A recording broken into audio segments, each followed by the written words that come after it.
tanggal 22 November 2024 kami telah menerima laporan terkait dengan kejadian penembakan terhadap Kasat Reskrim Polres Solo Selatan.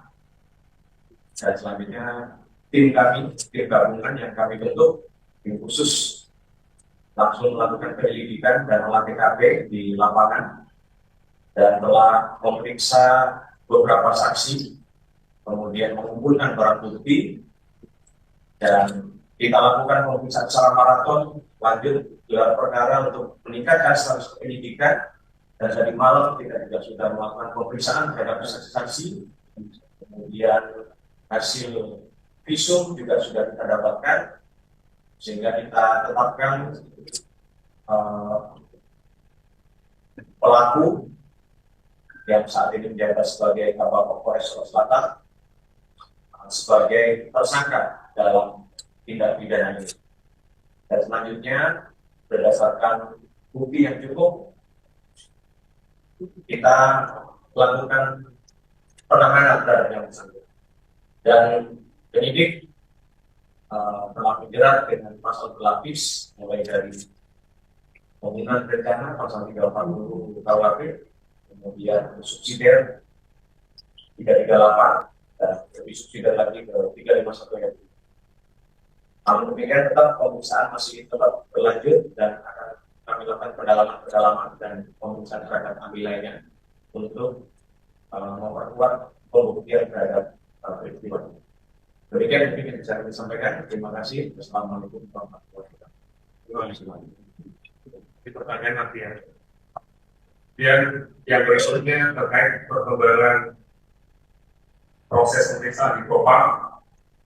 Ini Pak Propam sudah menyampaikan ke saya. Jadi untuk kegiatan pemeriksaan terduga pelanggar, kalau di Propam itu pelaku kejahatan atau pelaku tindak pidana itu disebutnya dengan terduga pelanggar. Jadi terkait dengan kejadian ini, terduga pelanggar yaitu Kabapok Polres Solo Selatan dari hasil pemeriksaan yang dilakukan oleh Propam hingga akhir ini, pasal yang disangkakan pasal 13 ayat 1 PP nomor 1 tahun 2003 tentang pemberhentian anggota Polri. Kemudian junto pasal 5 ayat 1 huruf B, junto pasal 8 huruf C, angka 1 junto pasal 13 huruf M, Perpol 7 tahun 2022 tentang kode etik profesi dan komisi kode etik Polri. Tentunya kegiatan pemeriksaan ini masih terus bergulir sesuai dengan janji Pak Kapolda, maksimal 7 hari. Apabila pemeriksaan selesai, langsung dilakukan sidang kode etik. Sidang kode etik. Dan untuk penanganan kasus ini bisa secara bersamaan dari Brimob maupun dari Propam. Jadi masih terus bergulir. Mungkin itu perkembangannya. Ancaman maksimalnya itu pemberhentian dengan tidak pernah kepada yang diduga pelanggar, yaitu Kabapok Polres Solo. Itu rekan-rekan. Kemudian yang berikutnya saya menyampaikan juga yang pertama terkait klarifikasi berita-berita yang sudah beredar ya, bahwa ada beberapa media menyatakan bahwa pelaku penembakan ini mengalami gangguan mental. Sebenarnya sampai saat ini tidak ada pelaku mengalami gangguan mental. Media itu hanya salah persepsi sehingga menulis seperti itu. Kenyataannya sampai pagi ini, siang ini, ya, kondisi pelaku dalam keadaan sehat dan baik-baik saja. masih terus dilakukan dan masih bisa kita hadirkan pada kesempatan yang hari ini. Kemudian yang kedua, kemarin itu langsung menyerahkan diri, kemudian kita amankan, pelaku langsung kita lakukan tes urin. Ya, jadi hasilnya negatif. Dan tetap kita dalami. Hari ini, tadi pagi, sudah kita lakukan lagi tes terkait dengan pengguna narkoba, yaitu uji sampel rambut dan darah. Ya, jadi masih kita tidak lanjuti terkait dengan penyalahgunaan narkobanya kalau ada. Kemudian yang terakhir, rekan-rekan, jadi Bapak Kapolri telah memberikan penghargaan berupa kenaikan pangkat anugerah kepada korban, ya, kepada Kasat Reskrim almarhum AKP Uin. Saat ini almarhum mendapat pangkat tituler kami anumerta, ya, pangkat anumerta, kompol anumerta. Dengan penghargaan, kemudian dengan gaji pensiun menyesuaikan dengan pangkat anumerta tersebut.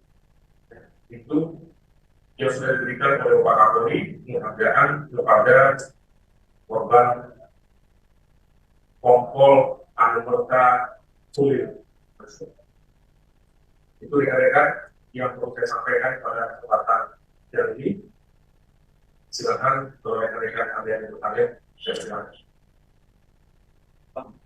Kapolri kan itu sudah memberikan bukti bahwa kepolisian harus mengusut motif kenapa peristiwa ini bisa terjadi. Dan sampai sekarang proses yang sudah kita lakukan itu apa yang kita temukan untuk motif ini?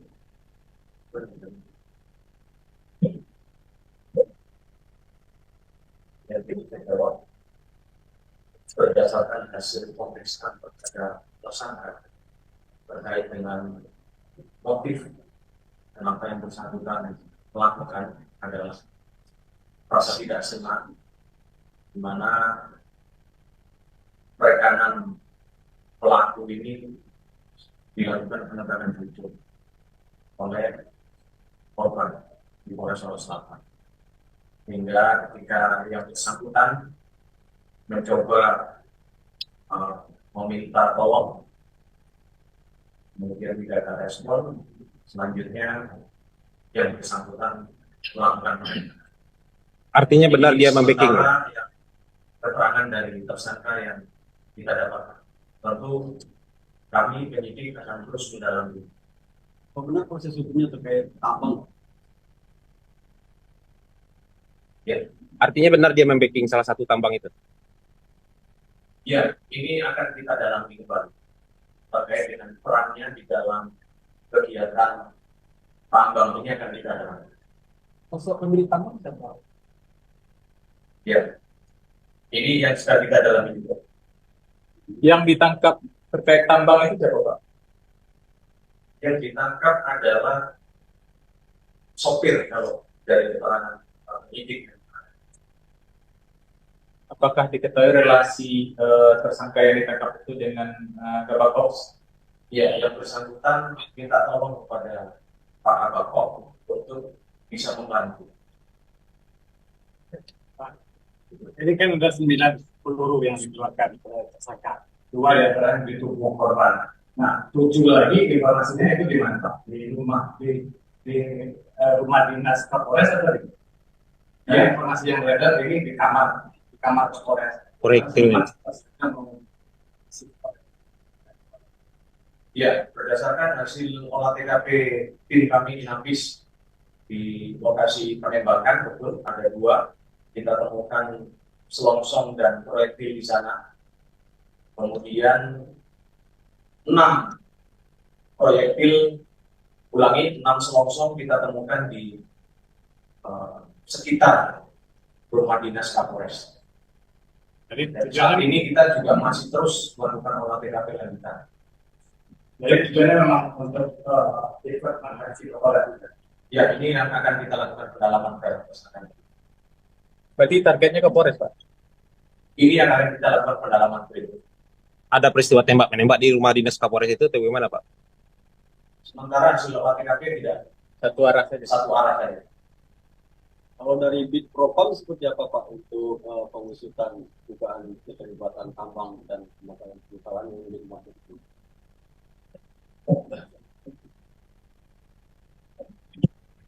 Baik, terima kasih masyarakat. Proses saat ini masih proses pendalaman. Bapak juga tetap dengan timeline yang ada. Insya Allah Selasa minggu depan kita efektif. Tentu masalah keterlibatan ada juga anggota terkait masalah kita keamanan energi di wilayah Polres Barat tersebut dilakukan pendalaman. Tapi belum ada indikasi yang bisa Suatu indikasi hanya untuk dugaan sementara bahwa ada yang terpapar, ada yang kita buat berhenti rekamnya yang berkorban dari satu sejak terus kita bicarakan. Pak, tadi kan disebutkan dijerat pembunuhan berencana ya. Itu perencanaan seperti apa yang dilakukan oleh tersangka sebelum melakukan eksekusi? Iya, tadi yang saya sampaikan ini dalam pendalaman. Indikasi-indikasinya nanti akan kita sampaikan berikutnya. Kemudian kita jerat sementara dengan pasal tersebut, tapi tetap kita akan melakukan pendalaman terhadap saksi maupun dan barang bukti.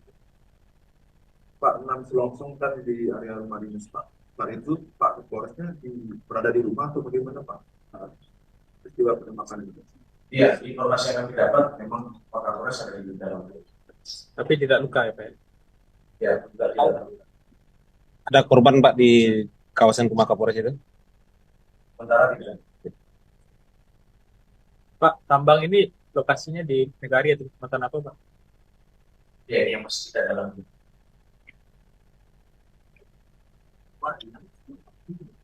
Ya, cukup ya. Pak, barang bukti. Ini tutup dulu nih ya. belum Pak. Udah, lagi cukup ya. Satu lagi Pak. Pak, dalam aksi ini apakah tersangka melakukannya sendiri atau ada orang yang menyuruhnya Pak? Ya, sementara masih sendiri. Untuk kasus yang tambang itu bagaimana Pak? Apakah ditarik Polda juga atau gimana? Yang sedang diproses hukum oleh Polres Selatan yang menjadi pemicu.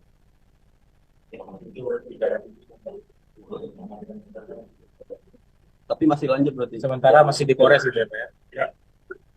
Sudah cukup ya. Ya. Terkait dengan informasi sudah cukup. Sekarang kita akan melihat barang bukti yang sudah kita lakukan.